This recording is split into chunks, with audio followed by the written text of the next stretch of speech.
You had some people on Wall Street who took these unbelievable risks with other people's money.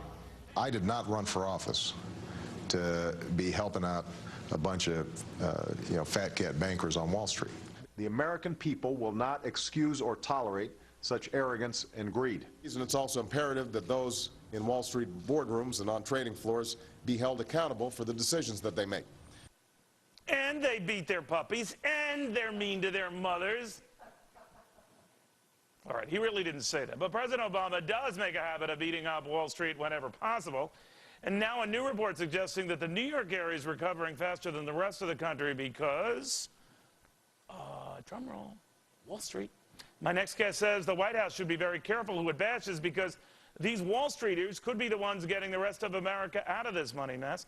Tom Elise is the CEO of John Thomas Financial and a big star in the upcoming Wall Street 2. Is it called Wall Street 2? Wall Street 2. Money never sleeps. Getting great buzz. You're getting great buzz. So you still have this Wall Street job before you become a professional actor.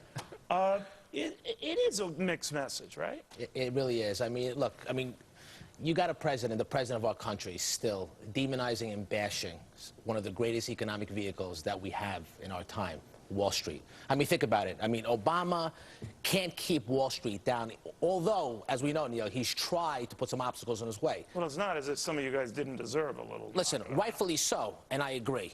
But again, at the end of the day, Wall Street... So he overdid it. To some extent, yes, with the bashing and the demonizing. I mean, he's the leader of our country. He's supposed to motivate us, inspire us to go out there and do great things. You guys make such a great villain. I mean, listen, to some people, yes, but look at every great thing Wall Street has done. I mean, Wall Street, at the end of the day, has had a great degree of adaptability. So, even though it's been thrown stuff at, I mean, it always has a way to adapt with the current situation or even thrive from it. I mean, look at New York City. New York City has the greatest vehicle right here in our hub, Wall Street. New York City has roared back faster than any other city in our country. Why? Because Wall Street provides jobs, it provides revenues, it helps people prosper. But turn around, Tom. No, I understand exactly what you're saying. I mean, at the end of the day, and I see where you're coming from. But a lot of your pals could say, if it weren't for the bailouts and the rescues and the shoring up the financial system, a lot of it done by this president, you'd be in deep doo-doo. Listen, Wall Street has made mistakes. We all know that. But we can't keep repeating the past. We got to keep focusing on the future. Well, what I hear a lot of your buddies say is that they recognize that Wall Street had its comeuppance, but they didn't like and don't like constantly being vilified. I agree. I mean, why keep being vilified? I mean, there were a few people that put these products together. Those guys got penalized, like Goldman Sachs. All of Wall Street wasn't responsible for this. Well, how's your firm been doing? It's been doing phenomenal. Why? Because we weren't involved, with these derivative products. Well, who do you cater to? We cater to high net worth individuals. What's high net worth? With high net worths, over $1 million in the marketplace. So, to us, we were out there every day catering to investors on a day-to-day basis for their needs. Well, what are those folks telling you right now? We always hear this skittishness. I just want to keep what I have. I'm playing it very conservatively. What? Well, they're very nervous because they don't know what the rules of the game are with this president. I mean, look at New York City, for instance, okay? It's roared back. It has the lowest unemployment. Why? Because Wall Street. At the end of the day, the fact of the matter is that Wall Street does well, the world does well. Well, Wall Street lately hasn't done well. We just finished a horrible August, down 4%. I think it was the worst August in almost a decade. It was.